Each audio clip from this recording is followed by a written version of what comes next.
Hola, buenos días a todos. En primer lugar, quería agradeceros que hayáis venido hasta aquí, hasta el Querer, que hayáis madrugado para llegar.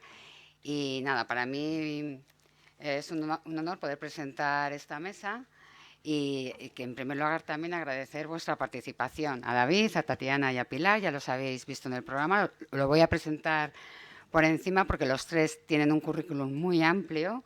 Voy a intentar situar y destacar lo más importante porque yo creo que lo interesante es dejar ese espacio para que nos contéis vuestra posición y vuestra experiencia en el ámbito del ocio.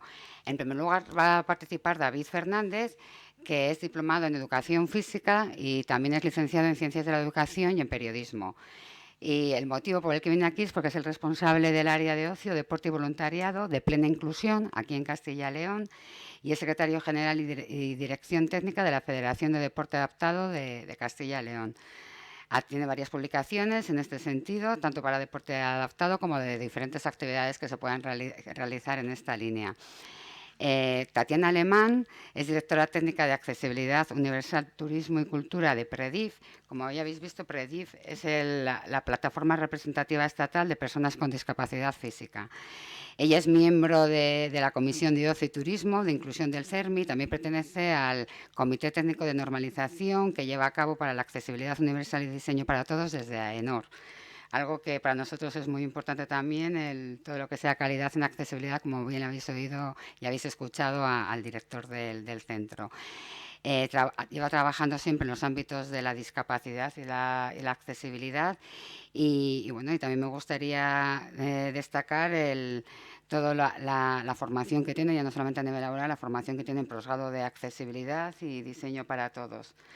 En tercer lugar está Pilar. Para mí es un placer y un honor presentar a Pilar porque es, digamos, la parte de esta mesa que lleva a cabo todo eso de lo que queremos hablar en esta jornada, ¿no? No solamente de la necesidad y de la importancia de poder elegir el ocio, ¿no? Para todos, el ocio para todos y la elección de ese ocio, ¿no? Y como eso a veces es difícil y cuesta, ¿no? El trabajo que se lleva haciendo desde FEDAES, y Pilar nos lo va a contar, es muy amplio y creo que nos puede dar una lección muy importante en este sentido, ¿no? Ella lleva de directora de FEDAES desde 2001, con lo cual 18 años ya lleva trabajando, ha coordinado muchos proyectos y entre ellos todos los proyectos de actividades culturales y ocio para las personas de la Federación de Ataxias a nivel nacional, a ser federación, aunque ella también es presidenta de la Asociación de Castilla y León de Ataxias. También desde el 2001, ¿no? Si no me equivoco, Pilar, que ya llevas una trayectoria muy amplia. Y sobre todo también me gustaría destacar que ella es familiar. Aparte del trabajo que realiza como directora y coordinadora, es familiar, con lo cual la implicación como voluntaria es la suma, ¿no? A todo el trabajo que realiza de coordinación dentro de la federación. En esta mesa, como planteamos esta mesa, es la qué actitudes, ¿no? Cuáles son las actitudes fundamentales para el desarrollo del ocio inclusivo, que nos quede claros esos conceptos, ¿no? Que a veces los utilizamos de aquella manera o como queremos, ¿no? Pero realmente, ¿qué entendemos o qué es realmente el ocio inclusivo? Cuando hablamos de integral, utilizamos diferentes términos y yo creo que en esta exposición que nos van a realizar tanto David, Tatiana como Pilar, nos va a quedar o se va a transmitir esa idea claramente, la importancia de la accesibilidad y la importancia, y aquí sí que quiero, ya no solamente para esta mesa, sino para la siguiente mesa, la importancia de trabajar conjuntamente, ¿no? El trabajo conjunto tanto de la Administración como de las asociaciones para la discapacidad y la dependencia y en nuestro caso muy concreto para las asociaciones de enfermedades raras y con las personas de enfermedades raras, porque sin ese trabajo sería imposible no solamente realizar este tipo de programas, sino muchos otros. Así que David, cuando quieras, puedes comenzar. Bueno, en primer lugar agradeceros haber contado con Plena Inclusión Castilla y León en estas jornadas. Y bueno, en segundo lugar, como es una mesa redonda, sí que me gustaría que fuese algo interactivo, que no hablase yo, sino que mis compañeras, vosotros, intervinieseis. Sobre todo porque yo llevo aquí trabajando en el ámbito del ocio y la discapacidad 15 años y si os digo la verdad, cada vez tengo más dudas. No es que tenga dudas de los beneficios de la inclusión, que son muchos, sino es una palabra que está tan manida ya, que se utiliza tanto y yo creo que hoy en día tan mal que a mí me surgen muchísimas dudas cuando la gente habla de ocio inclusivo, carreras inclusivas, etcétera, etcétera. Entonces, vamos a intentar dejar claros unos conceptos. Yo os voy a transmitir mis dudas y a lo mejor vosotros me las resolvéis. Bueno, para empezar, he puesto ahí dos noticias que este año han tenido mucha repercusión mediática. No sé si os suenan. Bueno, un campamento expulsa a una niña con necesidades educativas especiales. ¿Se la habíais oído esta noticia? Sí, ¿verdad? Bueno, os resumo así rápidamente. La madre les comenta a los monitores que su hija tiene un retraso del lenguaje, unas necesidades educativas especiales, y le dice que no quiere que se lo diga ni a las demás niñas, ni por supuesto a los familiares. La monitora por la noche les dice a las niñas que su compañera es especial y las niñas llaman a sus madres y sus madres dicen que no quieren compartir con esta niña habitación. Con lo cual, los monitores, bueno, pues establecen una serie de soluciones que a los padres al final dan con la niña en casa. Eh, Esta noticia ya nos da un par de pistas de por qué no se cumple la inclusión. ¿Cuáles son las premisas básicas que tiene que cumplir la inclusión? ¿Cuál creéis que son? Que esos ocurren. La otra, bueno, la otra es un gerente de un pub que niega el acceso a 40 jóvenes con discapacidad, que es bastante habitual. ¿Qué se os ocurre? ¿Alguien? ¿Mis compañeras? Pues uno, el principal, la actitud. O sea, si la inclusión no se hace si no tienes actitud para compartir experiencias de ocio con los demás. Esa es la principal. Y luego yo creo que otra muy importante, el desconocimiento también. O sea, mucha gente no acepta la diversidad porque no conoce la diversidad. Y yo creo que eso es un debe nuestro. O sea, nosotros nos tenemos que abrir mucho más a la sociedad, contar cómo son las personas con discapacidad y que las personas con discapacidad compartan espacios con las demás personas. Si no se tiene conocimiento y no se tiene actitud, es imposible. Yo incluiría los prejuicios. Sí. En el fondo, esas familias han hecho un juicio y un prejuicio. Por lo tanto, base a una cosa que desconocen. No sé yo por el stream. No, que yo incluiría la palabra o el término prejuicio, ¿no? Esas familias previamente han hecho y sin tener ningún conocimiento de la situación real, pues han hecho su sentencia y han llegado a una conclusión por sus circunstancias. Para más INRI os cuento, las familias de las niñas que no querían compartir decían que sus hijas ya iban a un centro de educación de integración con niños durante todo el año y que tenían derecho a disfrutar de sus vacaciones sin compartir con personas con discapacidad. Ya, bueno, pues es el punto sobre la I. Bueno, ¿qué es el ocio? Vamos a ver conceptos básicos. El ocio, eso tan importante para todos, ¿por qué no para las personas con discapacidad?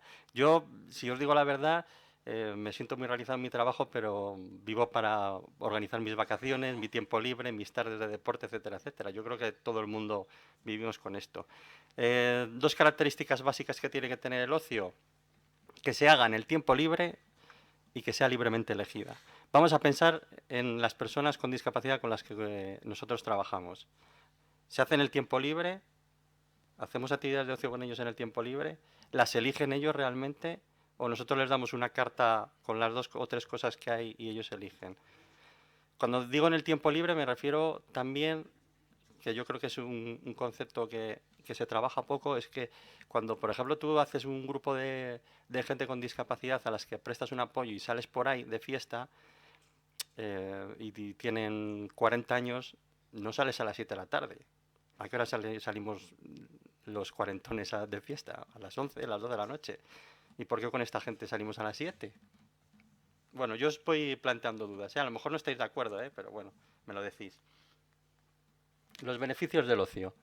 Bueno, pues favorece la autonomía, fomenta las relaciones sociales, genera actitudes positivas, desarrollo integral de las personas. En definitiva, mejora la calidad de vida de las personas, de todas las personas, de todas. Esto es para todos, con y sin discapacidad, para todos, ¿vale? Como os decía antes, mis momentos de ocio, para mí es de lo más importante de mi vida, ¿vale? Las premisas básicas que tenemos, con las que tenemos que contar para que el ocio se realice en buenas condiciones? Primero, concebirlo como un derecho de todas las personas, yo creo que en eso estamos de acuerdo.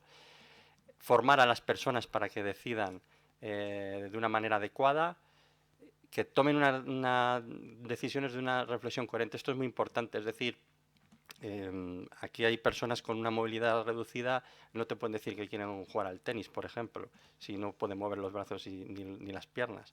Tenemos que educar a las personas con discapacidad también a que elijan de una manera coherente en base a sus limitaciones. Y luego que haya, lógicamente, una oferta amplia, es lo que os decía antes. No vale con darles las dos cosas que nosotros organicemos. Tenemos que fomentar que la administración, sobre todo, las instituciones públicas, tengan una oferta amplia para que ellos puedan elegir. No sé si conocéis este cuadro. Bueno, hay diferentes términos. Exclusión es cuando las personas se quedan fuera. Segregación, que es cuando las personas realizan ocio aparte o deporte aparte, ¿vale? En un grupo propio, específico. La integración es cuando integramos a esas personas en algo que ya existe, sin planificar para ellos. Y la inclusión es un concepto más amplio, es cuando nosotros planificamos, bueno, nosotros o las instituciones planifican alguna actividad, una tarea, cualquier cosa relacionada con el ocio y el deporte, pensando en que cualquier persona puede utilizarlo, que yo creo que ese es el objetivo final. Y ahora os pregunto, ¿es necesario, a ver, que no se me entienda mal, forzar a un ocio inclusivo? ¿Todo el ocio tiene que ser inclusivo? No. ¿Es malo hacer ocio segregado? Porque claro, ahora, como os decía al principio, está muy de moda el tema de la inclusión. La palabra inclusión se pone de coletilla en muchísimas cosas que luego realmente no lo son. Pero a veces nos obsesionamos con que el ocio tiene que ser inclusivo, que es verdad que está muy bien, pero para llegar a un ocio inclusivo nos queda todavía mucho camino. A veces prestamos mejor servicio haciendo cosas segregadas que haciendo un ocio inclusivo. Es más, si el ocio inclusivo no se hace bien, con las características que hemos comentado anteriormente, apaga y vámonos. Es mejor hacer ocio segregado. No sé mis compañeras lo que opinan. Es que depende de... Aquí estamos hablando de enfermedades minoritarias que son muy complejas y hay que saberlo eso manejar muy bien. Es decir, ¿cómo lo haces? En nuestro caso, nuestra enfermedad es la ataxia, sí que lo manejamos así, es decir, lo formamos con nuestra propia entidad y enfermedades afines porque las necesidades son tan específicas, tan exquisitamente específicas que no tienes otro medio ni otra opción. Es que antes, por ejemplo, la editora ha estado hablando de algo que se me ha quedado, bueno, la complejidad también aquí en los programas de respiro de juntar enfermedades mentales con físicas. Es que no nos damos cuenta que son completamente diferentes y con unas necesidades completamente diferentes. Hay que empezar por aceptar que bueno, en lo que es enfermos minoritarios, que es muy difícil a la hora de hacer, de desarrollar un ocio inclusivo o un ocio para personas con discapacidad, etcétera, es muy diferente la persona con discapacidad y la persona con enfermedades orgánicas a las minoritarias. Y eso tenemos que tener muy en cuenta a la hora de prepararlo. Sí. Son unas necesidades exquisitamente especiales. Pues tú imagínate, por ejemplo, en un centro cívico, pues una actividad, yo qué sé, de pintura, sí, y quiera acudir a una persona con grandes necesidades de apoyo, todo lo que requiere para que se haga en condiciones de inclusividad. Entonces, claro, primero nos falta lo que comentábamos, actitud, nos faltan recursos, porque económicamente eso es carísimo, poner un apoyo a una persona es muy caro, y luego nos falta conocimiento. Yo creo que, como os decía, un gran debe de las entidades de la discapacidad es que no formamos en la diversidad a las personas, no estamos acostumbrados. De hecho, pensad vosotros realmente si tenéis actitud inclusiva. A veces, cuando vais en el autobús, hay personas que tienen comportamientos disruptivos. Bueno, vosotros estáis acostumbrados, pero la gente se molesta porque no está acostumbrada. Se piensa que, bueno, pues que está loco o yo qué sé. Y nada más lejos de la realidad. Es que no lo conocemos, no lo conocen y entonces la gente pues se extraña.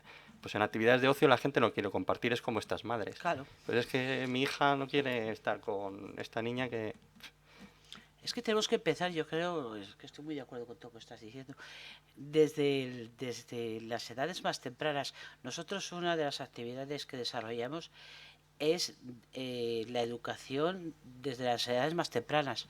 Tenemos unos programas en el cual vamos por los colegios para intentar formar e informar a los niños lo que es vivir con un compañero con una enfermedad. Insisto, que las enfermedades minoritarias es el patito feo de todo, de todo lo que se puede englobar, desde lo social, sanitario y educativo, y que y que hay que educar desde muy tempranas edades para que esto no suceda.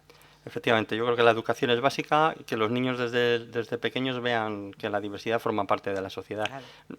Como ejemplo, nosotros trabajamos con la Federación de Deporte Adaptado, ya lo he comentado, y hay veces que nos llaman familias que tienen niños con discapacidad y que quieren hacer deporte con nosotros.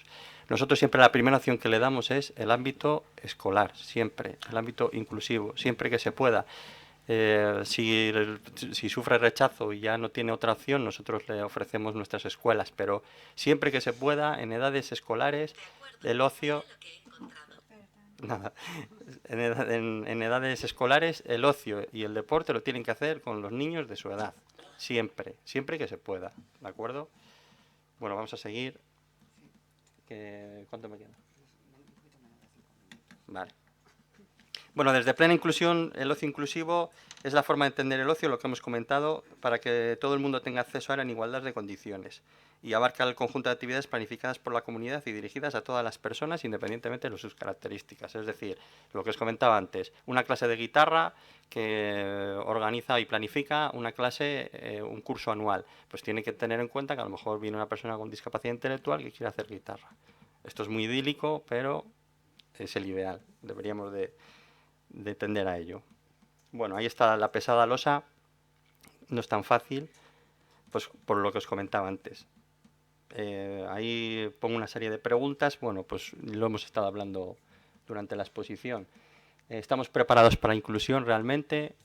¿Lo tenemos interiorizado? Que es lo que os comentaba del ejemplo de lo del autobús. ¿Contamos con los recursos? ¿Todas las personas con discapacidad van a tener las mismas oportunidades? Esto es lo que comentaba ella. Lógicamente, no todas las personas van a tener las mismas oportunidades. Dentro de la discapacidad intelectual, que es con quien trabaja Plena Inclusión, hay personas muy autónomas, prácticamente que hacen una vida totalmente normalizada, y hay personas con una dependencia exagerada. Entonces, no va a tener las mismas oportunidades. Hay gente que hace vida casi normal y hay gente que apenas tiene oportunidades de ocio, ¿vale? Y luego, todas las personas con discapacidad quieren un ocio inclusivo. Yo creo que las personas con discapacidad van muy por delante de nosotros en esto.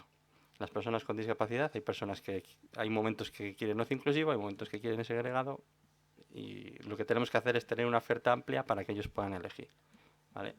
También es verdad que las personas con discapacidad llegó un punto que estaban muy institucionalizadas y entonces se acostumbraron a que decidiésemos por ellas.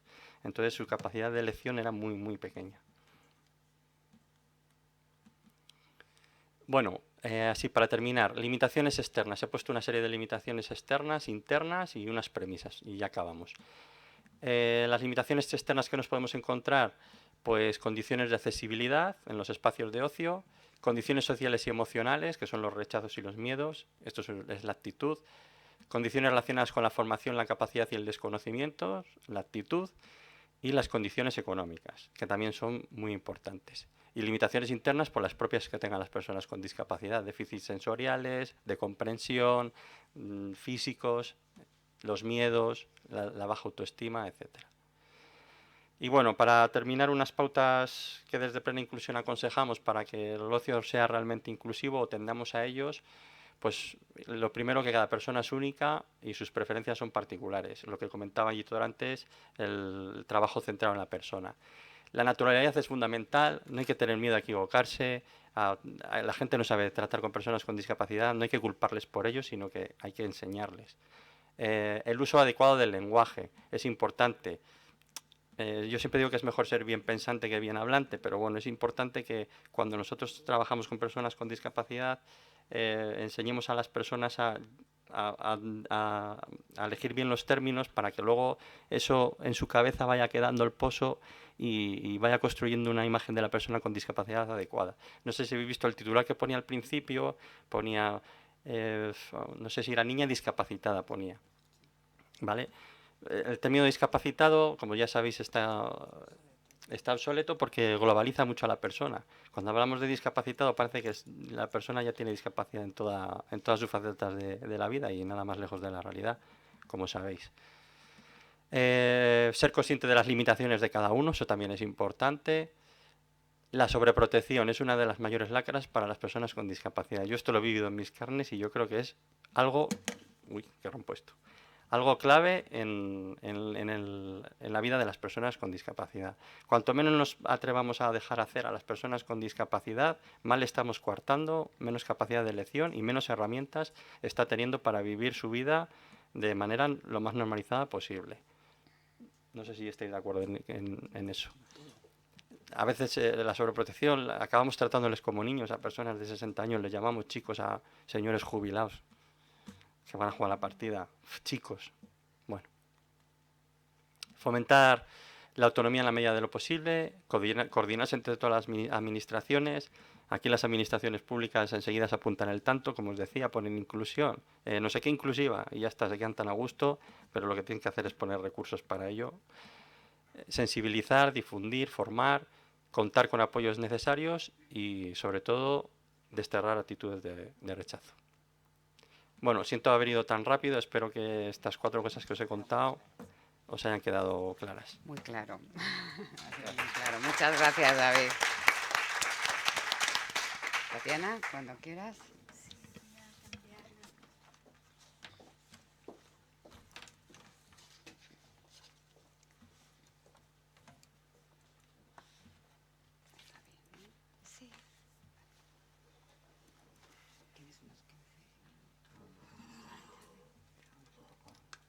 Luego me la cambias tú, que seguro.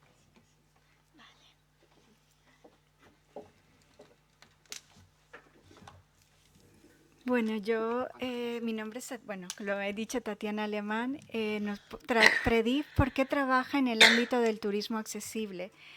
Nosotros somos una de las 11 entidades que recibe una subvención del IMSERSO todos los años para organizar vacaciones para personas con discapacidad. Somos una confederación nacional. Este programa es el programa con el que PREDIF nace, y también tenemos otra particularidad, y es que representamos a las personas con gran discapacidad física. La mayoría son personas con lesión medular que son usuarios de sillas de ruedas por un accidente de tráfico, laboral o de deporte, o por una enfermedad. Al tener una gran movilidad reducida, muchas de esas personas, es una discapacidad adquirida, no pueden reintegrarse en el mercado laboral, y entonces PREDIF vio la oportunidad de incluir de nuevo a estas personas en la vida social a través del ocio y del turismo. Una de las labores más importantes que hace PREDIF es a través de la sensibilización dirigida al sector turístico, y es por eso, es la parte en la que está más enfocada mi ponencia. ¿Qué entendemos nosotros por turismo accesible? Primero, estoy de acuerdo con lo que dijo Aitor, y creo que tú también lo has dicho al principio, es estar centrado en las personas. No se trata de construir rampas, de instalar ascensores, de poner plataformas elevadoras, sino que se trata de satisfacer el ocio que la persona quiere realizar. Y ahora os pregunto, cuando cada uno de vosotros planificáis las vacaciones, ¿en qué pensáis? Xavier, ¿en qué piensas tú cuando planificas las vacaciones? Yo que me salgo para Y además...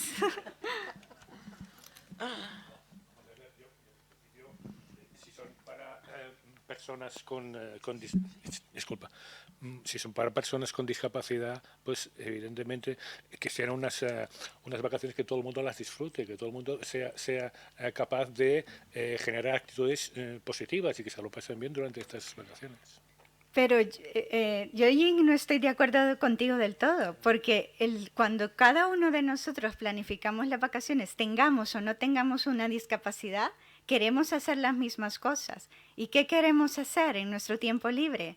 Queremos hacer ejercicio, queremos divertirnos, queremos participar de esa actividad, jugar, aprender cosas nuevas, comer, irnos de compras. Es decir, el que yo quiera disfrutar de mi tiempo libre, el motivo, la ilusión y la motivación es la misma independientemente si yo tengo o no tengo una discapacidad. Y es la forma en la que se tiene que abordar cualquier actividad de ocio, accesible e inclusivo. ¿Por qué me gusta poner esta foto? Esta foto es de una empresa en Almería de deporte adaptado. No sé si se logra ver correctamente, pero es una mujer que tiene un brazo amputado y a pesar de que tiene un brazo amputado, con un producto de apoyo le permite hacer la acción del remo con un único brazo.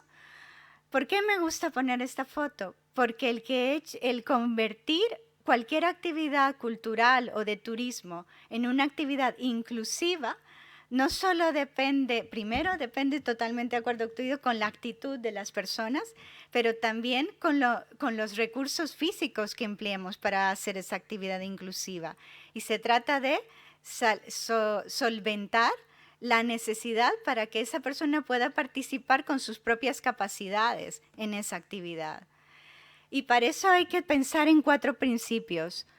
Primero, cada vez que voy a diseñar una actividad o un servicio de ocio, ¿cómo va a usar esto una persona que no ve? ¿Cómo va a poder disfrutarlo o entender una visita a un museo una persona con discapacidad intelectual? Tenemos que pensar en a quién está dirigida la actividad, qué necesita esa persona para realizar la actividad con sus propias capacidades, qué necesita para hacerlo en igualdad de condiciones, con autonomía y en condiciones de seguridad. Entonces, estas son las 4 palabras que a la hora de diseñar una actividad tenéis que tener en cuenta. En el ámbito turístico, estas 4 palabras se tienen que cumplir en todos los eslabones que conforman la experiencia turística. Desde la página web donde me estoy comprando el billete de avión si soy una persona ciega y necesito un lector de pantalla para saber qué billete y qué tarifa me estoy comprando. Los restaurantes, alojamiento, actividades de ocio, monumentos, es decir, todo lo que conforma la experiencia de viaje tiene que dar una respuesta de accesibilidad. ¿Cuáles son las ventajas de la accesibilidad para el sector turístico? Primero, una cosa que reivindicamos desde PREDIF es dejar de vincular la palabra accesibilidad a discapacidad. ¿Por qué? Porque todos en la vida, cada uno de nosotros, tengamos una discapacidad o no, tenemos una necesidad de accesibilidad. Y yo os voy a hacer una pregunta. ¿Cuáles de vosotros, cuando vais a una oficina de turismo y os dan un mapa y os dicen, la catedral está aquí, esta es nuestra oficina, para llegar a la catedral tienes que ir por esta ruta? ¿Quiénes de vosotros sois capaces de entender ese mapa que nos dan en las oficinas de turismo? ¿Quiénes no sois capaces de entenderlo? ¿Y tenéis una discapacidad? Entonces, eso es algo, tenemos que desvincular ambas palabras, accesibilidad y discapacidad, porque Tatiana, todos somos personas con necesidades de accesibilidad. y una cosa más importante es que todos en algún momento de nuestra vida vamos a tener discapacidad, porque la vejez es lo que trae. Y parece que es algo externo a nosotros, la discapacidad. Nada más lejos de la realidad. Exacto. Entonces, es un mercado amplio, es decir, en España 1 de cada 10 españoles tiene una discapacidad reconocida, pero si a esto, como has dicho, agregamos las personas mayores, podríamos decir que en España 1 de cada 3 personas tiene una necesidad de accesibilidad. Estas son algunas cifras, esta presentación nos va a quedar. En la última estudio que hizo sobre esto la Unión Europea ya no habló de personas con discapacidad, sino que en Europa hay 138 millones de personas con necesidades de accesibilidad. Otro aspecto que también lo ha dicho correctamente es que somos parte de los países que están más envejeciendo, con Alemania, Reino Unido y Francia y Italia, entre los países de Europa que tienen más número de personas mayores. Los baby boomers están a punto de jubilarse en el año 2024 por esa fecha, y tienen mayor poder adquisitivo para viajar y para realizar actividades de ocio que las personas menores de 40 años. Entonces, por esto es un mercado potencial y es una oportunidad de negocio para el sector turístico. Bueno, esto os va a quedar. La última encuesta que hizo Europa fue el del año pasado, en el año 2018, sobre las características de accesibilidad de las instalaciones turísticas. Lo hizo el Comité de Industria y de esta encuesta salió que solo el 9,2% de las instalaciones turísticas en Europa tienen alguna característica de accesibilidad. No quiere decir que sean completamente accesibles. Entonces, todavía hay mucho trabajo por hacer. Ventajas de este público, que no son laboralmente activos, porque estamos hablando de personas jubiladas o desafortunadamente personas con discapacidad que tampoco son laboralmente activos, es un grupo bastante amplio, con lo cual viajan y hacen actividades de ocio con más frecuencia que el resto de la población. Son multicliente porque por sus necesidades de accesibilidad, cuando hacen una actividad de ocio, no lo hacen solo. Es decir, si yo me voy de vacaciones y en mi grupo tengo un hijo, un marido o un amigo con discapacidad, cuando hacemos la reserva del hotel o escogemos una actividad de ocio, no descartamos todas aquellas que no va a poder hacer este miembro de nuestro grupo social y familiar, con lo cual son prescriptores del turismo accesible. Y luego, por la falta de accesibilidad de los destinos, se gastan 28% más, según un estudio de observatorio del turismo accesible de la Fundación 11, que hizo en el año 2017. ¿Por qué? Porque a lo mejor en determinadas ciudades los autobuses no son adaptados para personas con movilidad reducida y tengo que coger un taxi o tengo que venir en mi propio coche o en un coche de alquiler, por ejemplo. Hoy por hoy, accesibilidad y calidad es sinónimo, son sinónimos que están siendo reconocidos por distintas normas. En España la UNE 170.001 de accesibilidad a cualquier tipo de espacio abierto o no al público, y la norma de destinos turísticos inteligentes también ha incluido el criterio de accesibilidad. Y por último, actualmente la OMT y la Fundación 11 están redactando una nueva norma específica de turismo accesible, que creemos que va a ver la luz el próximo año. Ser accesible es una obligación legal, no es una opción. Hay distintas normativas españolas estatales, autonómicas y algunas municipales que obligan a los espacios públicos a ser 100% accesibles, y es un tema también de responsabilidad social. Yo solo quiero terminar haciendo hincapié en algunos aspectos. Hay dos estudios, uno es de la Fundación 11, del Observatorio de la Accesibilidad en el Sector Turístico Español, y hay otro que es de Amadeus. Amadeus es la empresa que proporciona el software a las agencias de viajes para gestionar las reservas de alojamientos y creo que también de aviones, ¿verdad? De las compras de los billetes de avión. ¿Y por qué el sector turístico está enfocado cada vez más en investigar sobre las ventajas de la accesibilidad? Porque está reconociendo que cada vez más el número de viajeros con necesidad de accesibilidad mundial va a ser importante, y no pueden perderse todo ese dinero por no saber atender a este público. ¿Qué es lo que dice el estudio de Amadeus? Que las personas con necesidades de accesibilidad, este estudio hizo una investigación con un grupo de la India, de viajeros de Estados Unidos y viajeros de Europa.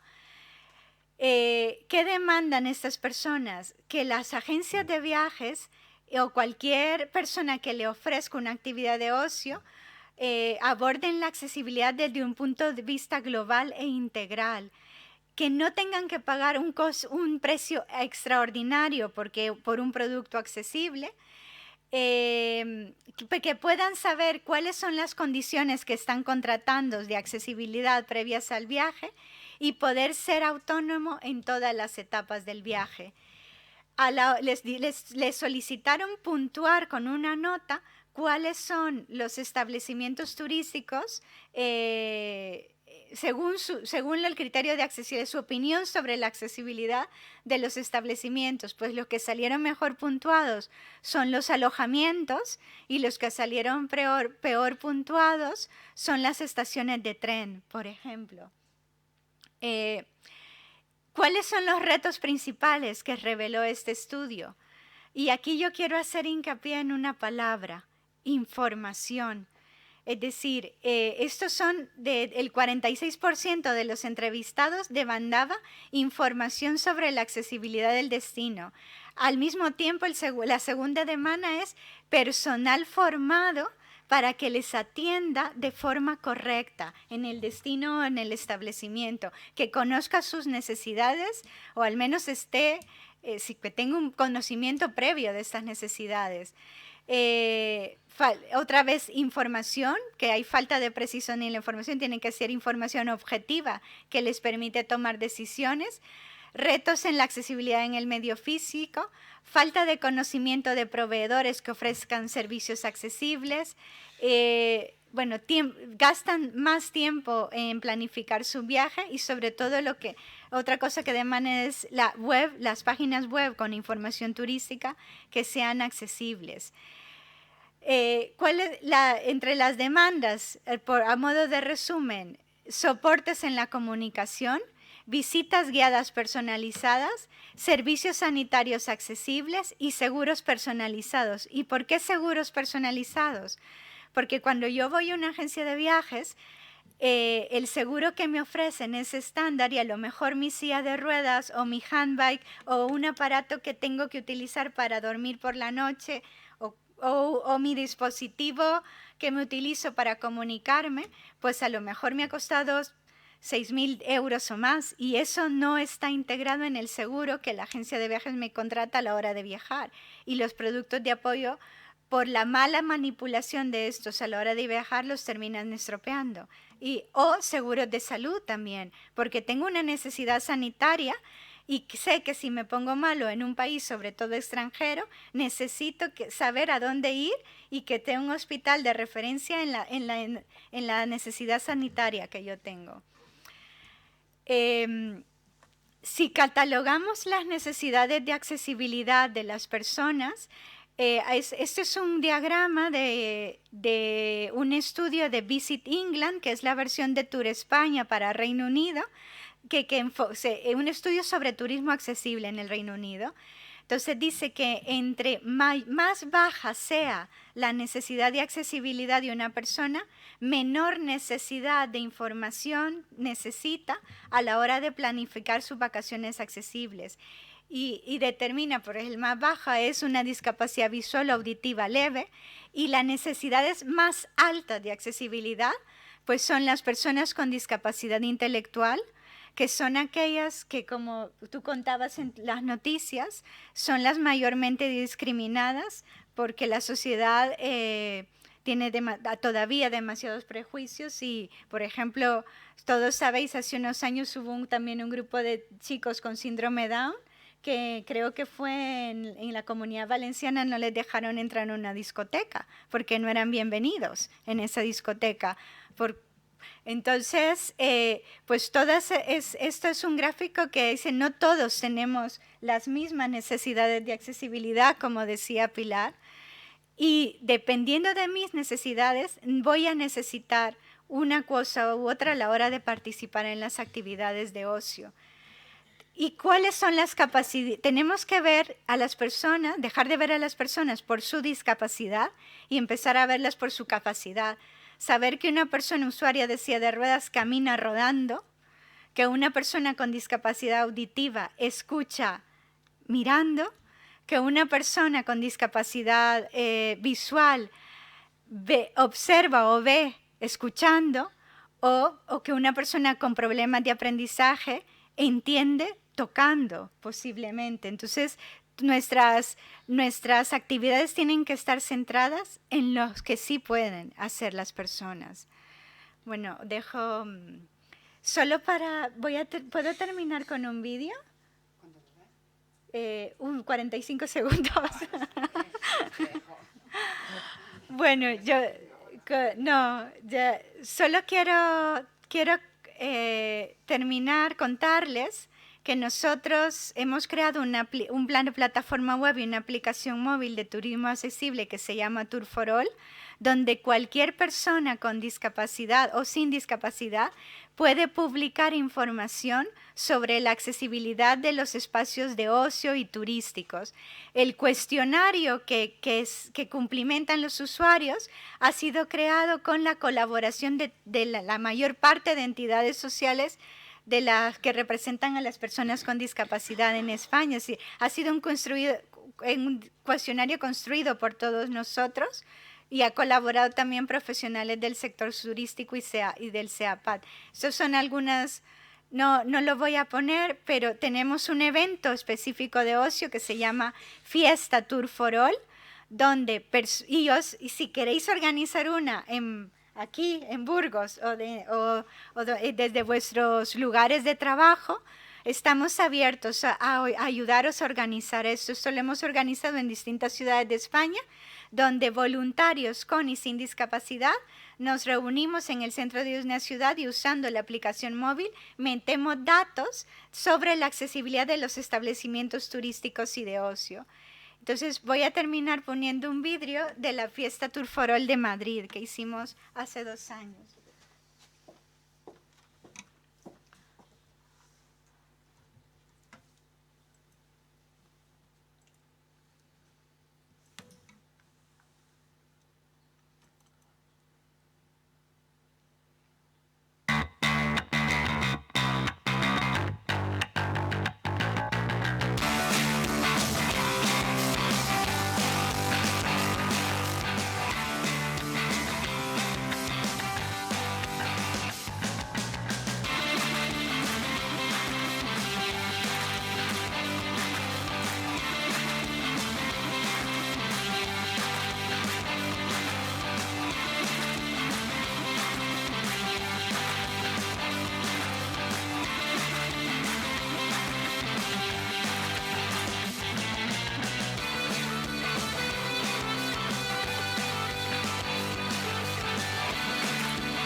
porque desde ahí leo muy...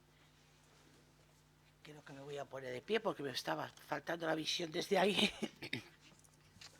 Bien, la entidad a la que represento es la Federación de Atasias de España, como bien ha dicho Begoña, es de carácter estatal y la componen nueve comunidades autonómicas y una estatal. Como todos los enfermos minoritarios, la inmensa mayoría de los enfermos presenta una discapacidad superior al 65%. Y el mayor problema es su dispersión geográfica por todo el territorio español, el cual nos dificulta la centralización y las actividades a desarrollar. A continuación, en modo de introducción, le mostramos unas experiencias negativas y anónimas de los enfermos que, bueno, las hicimos a través de un decálogo que creamos de Atasia. Y luego otras positivas. Vamos a ver esto cómo se hace. Así, ¿no? Aquí tenemos las negativas, un poco en la línea que tú has comentado tus experiencias. Y las negativas son cómo llamas, cuando llamas para un evento, un hotel, un restaurante, etcétera, todo va bien, pero cuando informas que tienes atasia y que utilizas silla de ruedas, te ponen excusas y te dicen que no. Cuando uno sale de casa, parece que se convierte inconscientemente en notario de todas las barreras existentes arquitectónicas o mentales, que dificultan la libre deambular de una persona con alguna discapacidad. Bien, estas experiencias fueron recuperadas, ya os digo, que en la realización de un decálogo de Atasia, dando lugar a una de sus demandas. Por ejemplo, me encanta salir con mis amigos, con mi familia, al cine de vacaciones, no me pongáis barreras. Las positivas es a través de las actividades que hemos hecho desde la Federación, que para ellos es muy importante estar relacionado con personas que tienen similares problemas y nos encontramos aislados, y nos dan las gracias por permitir las vacaciones que desarrollamos. Hemos hecho una serie de encuestas y resultados para poder ver las necesidades y que creo que son muy interesantes, siempre enfocándolo en enfermos minoritarios con unas necesidades, como dije antes, muy especiales. Perdón, que me he equivocado, para seguir un poco el ritmo. Sí. Bien.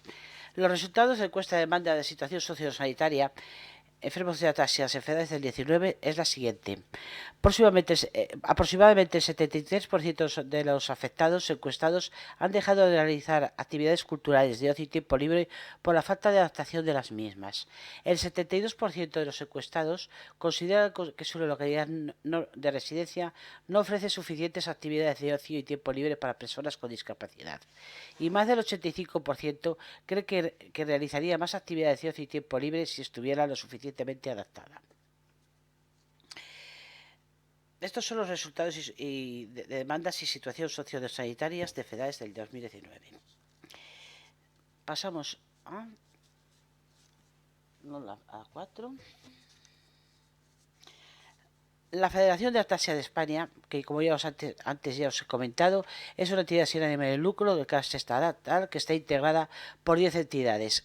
Como antes ya lo comenté y lo comentó Begoña, y la finalidad principal de FEDAES es la promoción de toda clase de actuaciones e información destinadas a mejorar la calidad de vida de las personas enfermas de atasia y sus familiares. Desde su creación en el 2001 se realizan todo tipo de actividades para conseguir tal fin, entre ellas las culturales, de ocio y tiempo libre, mediante su propia financiación por parte de los enfermos y familiares o cofinanciación mediante ayudas subvencionadas públicas, inserso o privadas.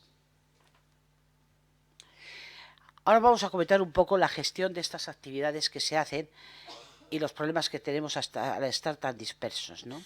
A pesar de esta dispersión de FEDAES, de los enfermos de atasia, es una entidad muy pequeña, con mucha cercanía y un contacto con los afectados y sus familiares. Yo siempre digo, siempre que vivimos aquí lo hablamos, FEDAES es una gran familia ya, ¿no? En la cual todos aportamos y colaboramos en desarrollar todas estas actividades. Se distribuye se distribuye periódicamente a los contactos de la entidad, correo electrónico, grupos de WhatsApp, etcétera, una encuesta genérica de valoración de las actividades ya realizadas, así como de propuestas de actividades para realizar a corto y medio plazo. Es decir, nosotros les implicamos en ello. Se busca posible cofinanciación pública o privada en las actividades de ocio y tiempo libre proyectadas, solicitud de ayuda y subvenciones al inserso, actuaciones de turismo y termalismo con personas con discapacidad y entidades privadas, etc. Se realiza una búsqueda exhaustiva de alojamientos y actividades de ocio y tiempo libre adaptadas al colectivo afectado con la enfermedad o enfermedades similares con gran movilidad reducida. En la mayoría de los casos, como anteriormente he dicho, es mayor o superior al 65%. Se escogen fechas adecuadas para que puedan asistir el mayor número de interesados con sus respectivos familiares y cuidadores, verano, Semana Santa, puente, etc., así como la elección de mayores presupuestos debido a las circunstancias económicas de los mismos. Bien, aquí, bueno, antes de pasar de una a otra,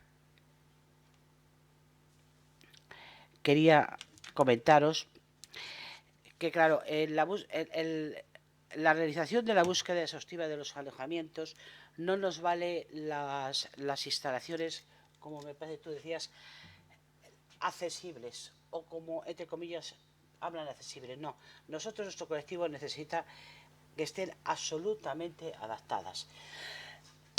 Perdón, nos cuesta, la verdad, un trabajo exhaustivo encontrar el número de habitaciones que realmente se necesitan para poder dar ese servicio, ¿vale? Luego tenemos otro problema que no... Me voy a salir del guión, que no se está contemplando en las enfermedades minoritarias, y es que, por ejemplo, las ayudas que vienen de la administración, como es el inserso, muy bien para enfermos y familiares mayores. Pero en las enfermedades minoritarias tenemos muchas familias que no solo tienen un hijo afectado, sino que tienen 2 o 3. Nosotros tenemos un tipo de ataxia, que es la que aquí tenemos estatal, que desgraciadamente comienzan a una temprana edad y se encuentran familiares con a lo mejor los 3 o 4 hijos afectados, de los cuales a la hora de desarrollar o pedir ayudas al Estado te dicen que bueno, los mayores sí, pero aquellos que sean menores de 16 años que se queden en su casa. El ocio y el tiempo libre es una terapia, yo lo voy a llamar terapia, no solo para estas personas que tienen la discapacidad, sino también para sus familias, porque consiste en aprovechar ese momento pues para relacionarse y vivir en las experiencias que durante el año ha habido, etcétera. Volvemos a las mismas. Estamos todos muy dispersos en la geografía española y se sienten tanto los familiares como los enfermos muy aislados, y a veces lo que yo me suena muy mal es llamarles raros, pero es verdad que ellos mismos se sienten raros. Esto es lo que la Federación lucha mucho con ello, y creo que desde FEDER o de la Unión de todos los enfermos minoritarios deberíamos de unirnos y exigir a la administración que tenga en cuenta que nosotros tenemos unas necesidades que no tienen, por ejemplo, lesiones medulares, que claro, comienzan a una edad adulta y dentro, entre comillas, son más autosuficientes. Aquí es que hay familias que no pueden salir de vacaciones, ni por económicamente hablando, ni por su situación familiar, porque no es que haya un hijo, es que a lo mejor son bastantes más. Saliéndome de este guión,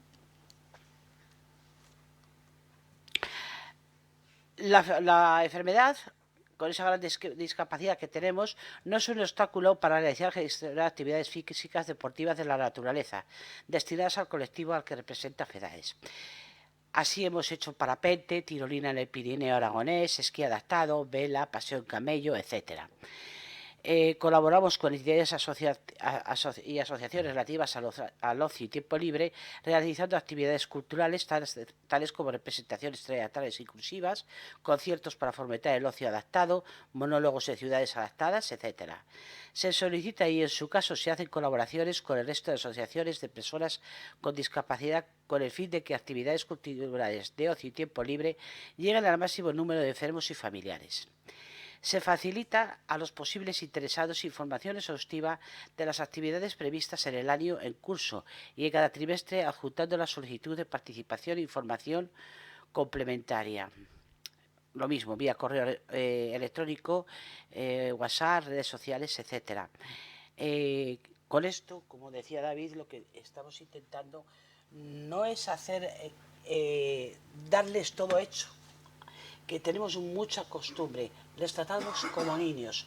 No, ellos tienen una discapacidad, en el caso nuestro, no es intelectual, es física, y son muy capaces. Y si se lo ponemos todo en bandeja, y como dices tú, a personas de 60 años, aquí están los chicos, no. Estos señores tienen lo que tienen, pero además se tienen que mojar.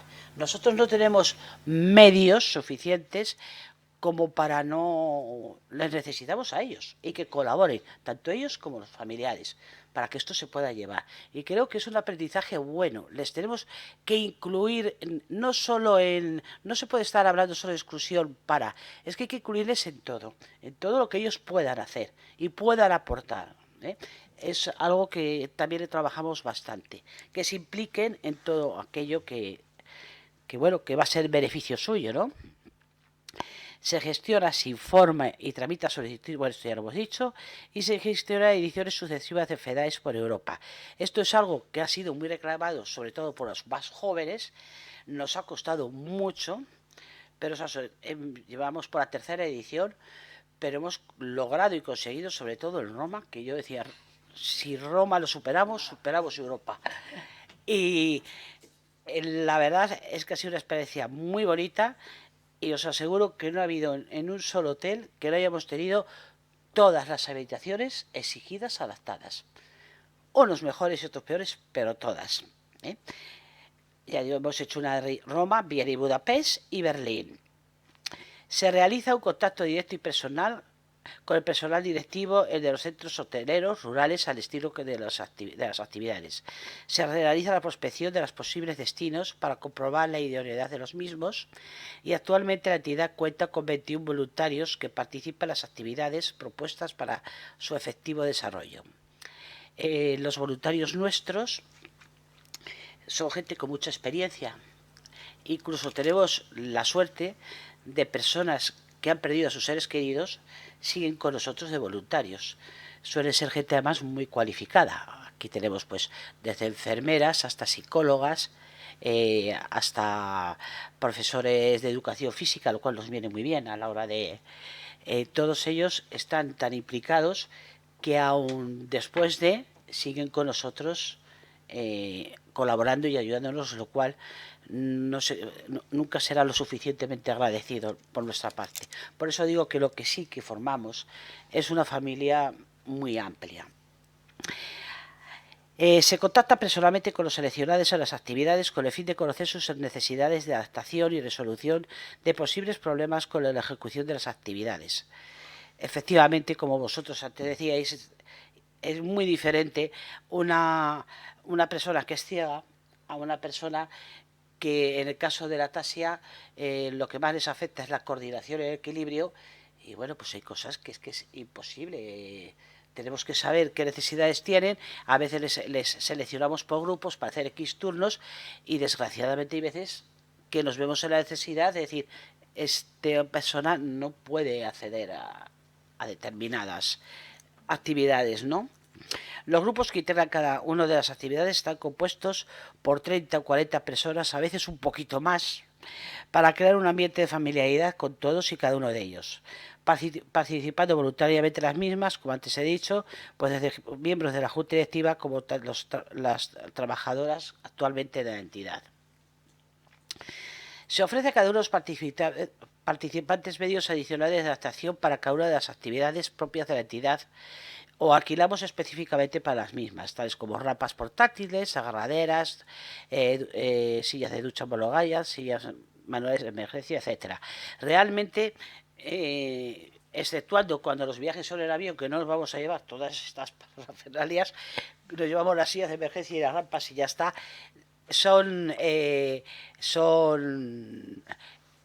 Lo tenemos la propia entidad, ¿no? Sí, lo alquilamos cuando los viajes se hacen en avión y nos vamos a llevar la furgo en avión, como digo yo, ¿no? Se facilita la gestión de la obtención de billetes de transporte público y, en su caso, la contratación del autobús adaptado para ir en grupo desde el destino de actividad. Y se resuelven problemas y se buscan soluciones que pueden surgir en cada momento. Se realizan las actividades proyectadas facilitando cuestionarios de valoración de las mismas de cada una de ellas a sus participantes y, en su caso, reuniones grupales para que expongan sus observaciones, comentarios, etcétera, que son tenidas en cuenta por la entidad para la realización de las siguientes actividades. Aquí os hago un poco el resumen. Nos han faltado unas cuantas porque luego se los pasó de las actividades hechas en los últimos años. En la primavera del año 2019 fuimos a Berlín, en el 18 a Viena, en el verano del 17 fue Galicia. Estas son las no subvencionadas, las que hemos hecho con nuestros propios recursos, incluso con el dinero aportado de los socios, ¿no? Las vacaciones en Roma, las jornadas científicas de convivencia se han hecho también, se hace siempre en junio. Vacaciones de primavera en Valencia, los encuentros en Segovia, vacaciones de verano en la Comunidad Valenciana, jornadas de convivencia en Valladolid, vacaciones de primavera en La Rioja, en la Comunidad Valenciana, cursos de atasias y paraparesias de la Sociedad Española de Neurología, Semana Santa en Asturias, Semana Santa, el verano en Costa Brava, jornadas anuales en Valladolid, vacaciones en Canarias. Las que ya son actividades de ocio y tiempo libre realizadas por FEDAES con financiación pública, es decir, con las actuaciones de turismo y termalismo para personas con discapacidad del inserso, se han hecho 2 turnos en el año 19 con las actuaciones del 18, claro. Uno ha sido el Pirineo Aragonés entre febrero y marzo, el segundo es Canarias, que lo hemos hecho entre julio y agosto. En el 17 hicimos un único turno en verano en la Comunidad Valenciana y las vacaciones del 16 fueron en Asturias y del 15 en Andalucía. Las conclusiones de demandas a realizar en la realización de ejercicios de derechos de acción tiempo libre. Bien. Para las entidades que presentan enfermos minoritarios, que es lo que os he estado comentando hasta ahora, es fundamental la colaboración de las administraciones públicas competentes en la materia, así como el organismo y entidades privadas. Es decir, a nosotros no nos vale, y por eso nos reducen tanto los turnos, sí, tenéis derecho a esto, pero solo los que tienen una edad. Los que tienen otra edad, vamos a quedarnos fuera. ¿Por qué no? Claro, te encuentras, ahora mismo he tenido un caso muy reciente de una madre con 3 hijos afectados y el menor tenía 14 años. ¿Qué hacía con los otros 2? O sea, ¿qué hacía con el de 14 años? ¿Le quedaba sin vacaciones? ¿O lo asume la entidad? Bueno, es que lo asume, que además si va subvencionada tienes que solicitar permiso, bueno, un montón de problemas. Creo que es algo que los enfermos minoritarios debemos de reclamar, que también tengan derecho, puesto que si no los padres ya no solo es ellos, es que la unidad familiar se queda sin vacaciones. Es imprescindible el efectivo cumplimiento de la legislación vigente en materia de accesibilidad con el fin de ejercer el derecho fundamental de acceso a la cultura, el ocio y el tiempo libre. Es fundamental la cooperación de entidades del sector, en especial de los que representamos a los enfermos minoritarios, con grandes necesidades de adaptación para su movilidad reducida. Se debe instar a las administraciones competentes el ofertar la realización de turnos específicos de ocio y tiempo libre, por lo que yo os he dicho, los menores de 16 años. La cercanía, la familiaridad y el apoyo de los enfermos y sus familias facilitan el ejercicio efectivo de sus derechos, entre ellos el acceso a la cultura, ocio y tiempo libre. Ahora, si me permitís, el mío es un poquito más largo. Si me permite, Begoña, ponemos el... 2-3 minutos para... Ya, yo creo que sí, ¿no? ¿Dónde? Sí. A ver, ¿dónde lo tenemos? Un poco enseñaros... es que no lo sé, no he contado, creo que 2 o 3 minutos, pero no lo creí que lo habíais visto vosotros. No, ¿dónde están? ¿Tienes que salir? A ver...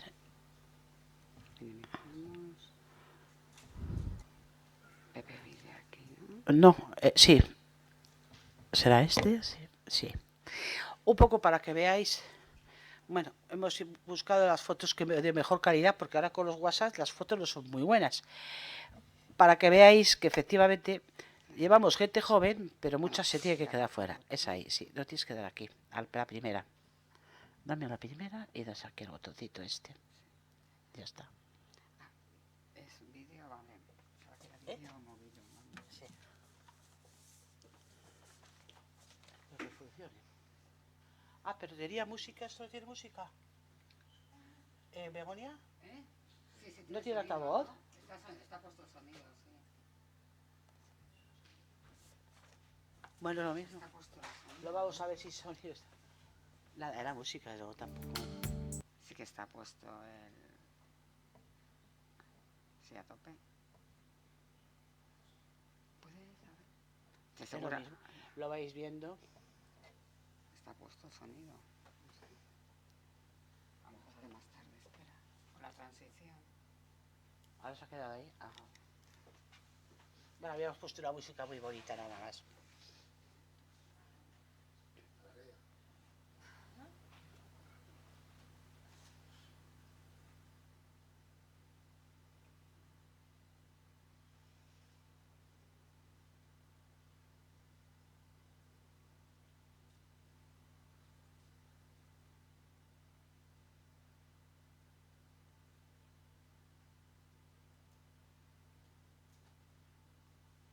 Pilar, ¿nos vas contando dónde es? Sí, si quieres ir, porque con hay música. A ver que me acuerde. Esto es en Almería. Esto se hizo en Almería, que es donde hicimos el paseo el camello. Esto me parece que es en Asturias.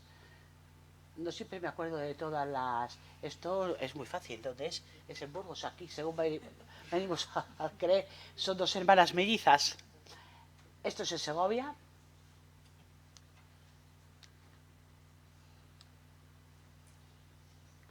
También Segovia, en una reunión que tuvimos el Día Internacional de la Ataxia. Esto es aquí en el Creer, celebrando la Navidad.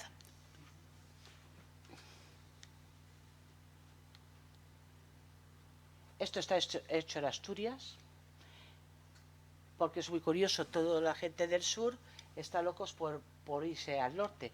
El problema es que los del norte quieren el sur, y aquí vamos intercalándonos un poco.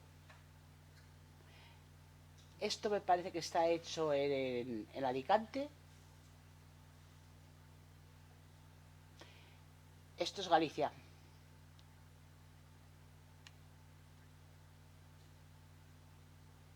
También es Galicia.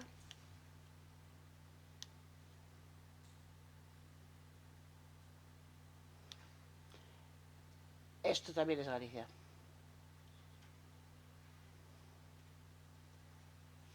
Esto evidentemente es Roma. Estuvimos en el Vaticano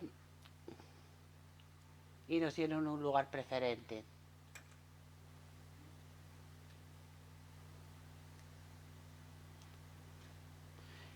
Esto es una obra de teatro en la cual una de las protagonistas es miembro de la Federación de Ataxias.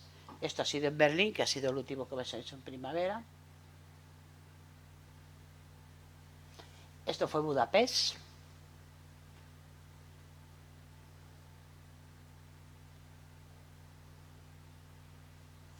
Esto es Alicante.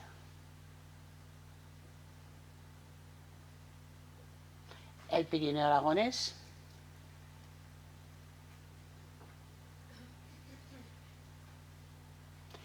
Haciendo tirolina.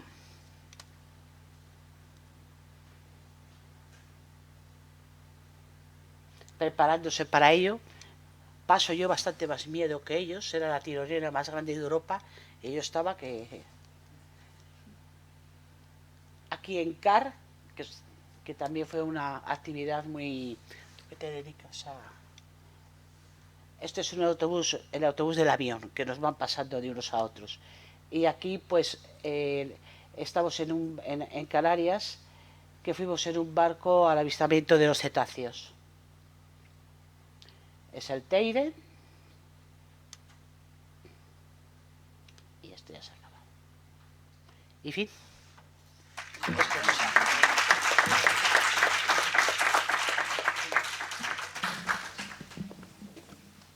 Muchas gracias, Pilar. Muchas gracias a los tres. Si os parece, el apartado de debate lo dejamos para el final, ya con todos los ponentes, porque luego se acelera el tiempo y hay personas que se tienen que ir antes. Entonces ahora tenemos 20 minutos de descanso, si os parece, y nos vemos aquí sobre las 12. Gracias.